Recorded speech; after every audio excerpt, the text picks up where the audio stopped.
রহমানির রহিম। আজকে আমি রান্না করব পালং শাক দিয়ে চিংড়ি মাছ। খুব সহজ উপায়ে পালং শাক দিয়ে চিংড়ি মাছ রান্না করব।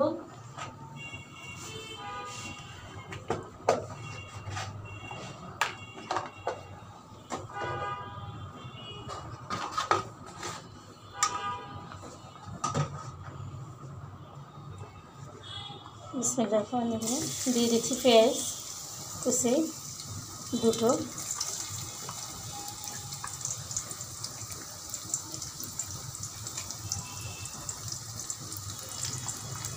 পালং শাকটা অত্যন্ত প্রিয় একটা শাক, সবাই খায়। আর যেটা মনে করেন যে বেশিরভাগ মানুষেরই পালং শাকটা হয়েছে আয়রন, যেহেতু আয়রন সেহেতু আমাদের জন্য, আমাদের শরীরের জন্য অনেকটাই ভালো কাজ করবে।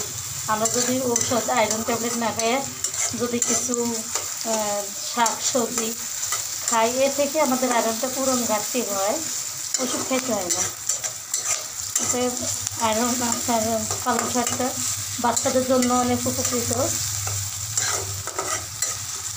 আর এবং কি খুব সহজ উপায়ে রান্না করা যায় পালং শাক।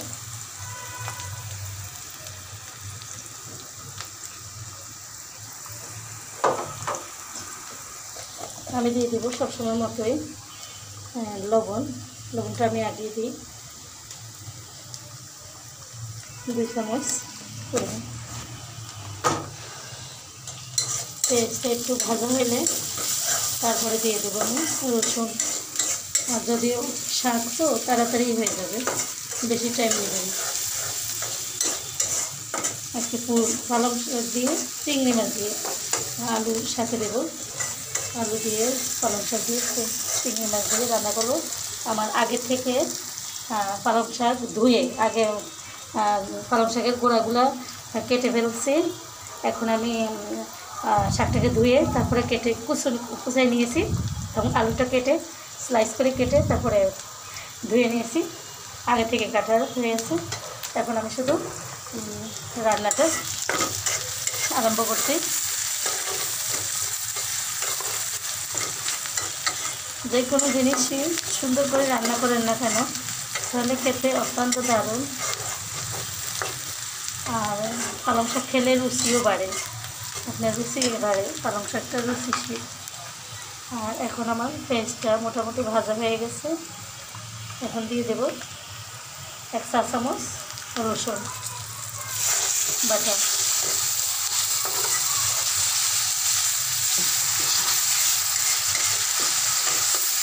যেহেতু আমি লবণ দিয়ে নিচ্ছি, এটা রসুনটা পাতিলে কড়াইতে বাজার কোনো ইয়ে নেই, স্টোভ নেই। আর এখন দিয়ে দিচ্ছি দেশি গুঁড়ো চিংড়ি মাছ।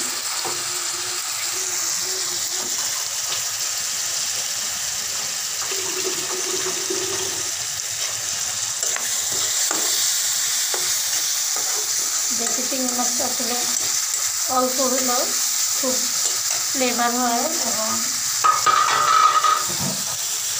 তরকারিটা সুস্বাদু হয়। চিংড়ি মাছ দিয়ে আপনার অনেকগুলো তরকারি রান্না করা যায়। আর আমি হলুদ দিয়ে দিচ্ছি 1.5 চামচ। আর আপনি জাল যে পরিমাণ খাবেন সেই পরিমাণ জাল দেবেন। যেহেতু আমরা জালটা একটু বেশি খাই, তো আমি একটু বাড়িয়ে দিচ্ছি, 2 চামচ মরিচ দিয়েছি। তারপর নাড়াচাড়া দিয়ে নেব, নাড়াচাড়া দিয়ে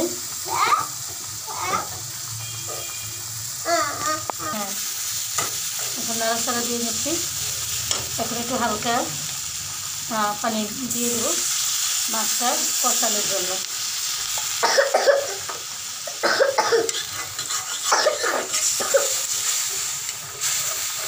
যেহেতু আমি রসুন দিচ্ছি, রসুনের ঘ্রাণ যাওয়ার জন্য আমি ঝোলটা একদম শুকিয়ে যখন তেলটা উপরে চলে আসবে তারপর আমি শাকটা দেব। দেখেন এখন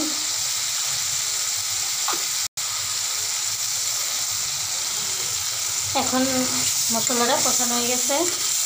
এখন দিয়ে দেবো আমি আলুগুলো, যেহেতু আলুটা তাড়াতাড়ি দিয়ে দিচ্ছি আলুটা।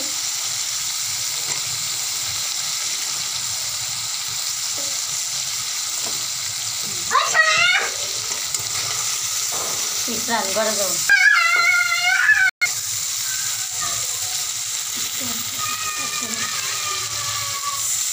হালকা পানি দিয়ে নিচ্ছি, যেহেতু পানিটা শুকিয়ে গেছে তাহলে আলুটা একটু সিদ্ধ হয়ে যাবে। আলুটা হালকা সিদ্ধ হয়ে যাবে। এখন আমি দিয়ে দেবো হালকা নাড়াচাড়া দিয়ে দিলাম। এখন আমি শাকটা দিয়ে দেবো আস্তে আস্তে।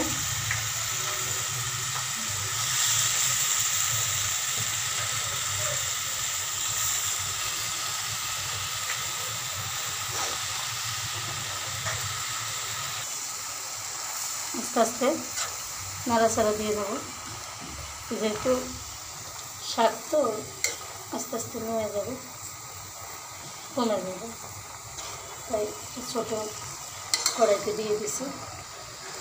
এবার আস্তে আস্তে উল্টিয়ে দিচ্ছি, যদিও আমি সবগুলো শাক দিই নাই। এখন শাকটা দিয়ে দেবো আমি আস্তে আস্তে। আরও কিছু শাক আছে দিয়ে দিচ্ছি হালকা।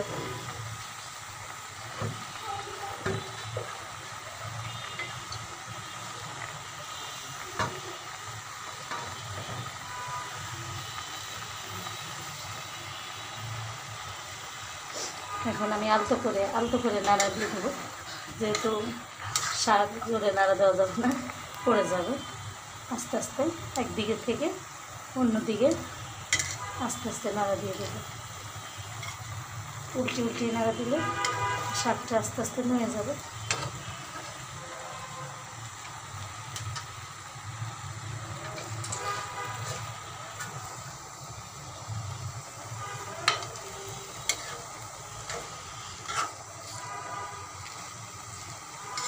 দেখছেন একটু পানি, এখন পানি ছেড়ে দিছে, আস্তে আস্তে পানি ছেড়ে দিবে।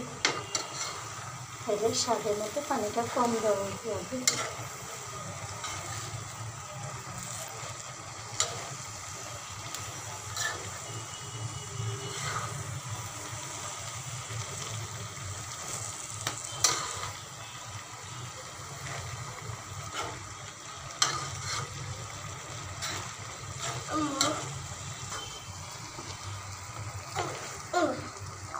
এখন মোটামুটি উল্টিয়ে দিয়ে দিলাম। এখন আমি 5 মিনিটের জন্য একটু রেখে দেব, তাহলে মশলাটা আর শাকটা একটু কষিয়ে সিদ্ধ হয়ে যাবে।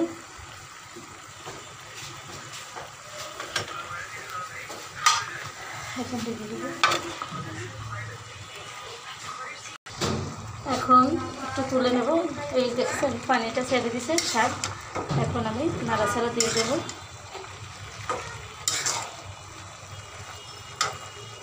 অনেক মজা লাগে আমার, বিশেষ করে পালং শাকটা অনেক মজা লাগে, খেতেও দারুণ, এবং আমার এটা ফ্লেভারটাও অনেক ভালো লাগে, এবং আমার বাচ্চারা অনেক পছন্দ করে। বাচ্চার বাবা পালং শাকটা অনেক পছন্দ করে। আপনারাও খাবেন, কারণ হচ্ছে যেহেতু মানুষের শরীরে আয়রনের ঘাটতিটা বেশিরভাগই হয়ে যায় ঘামের কারণে, শরীরে ভরেতে যে ঘাম দেয় সেই ঘামের কারণে আয়রনটা কমে যায়। সেক্ষেত্রে আপনারা পালং শাক খাবেন। তারপরে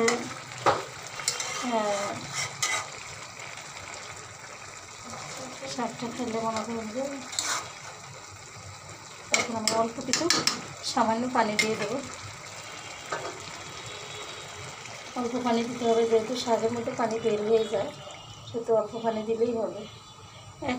এক বাটি পরিমাণ পানি দিয়েছি।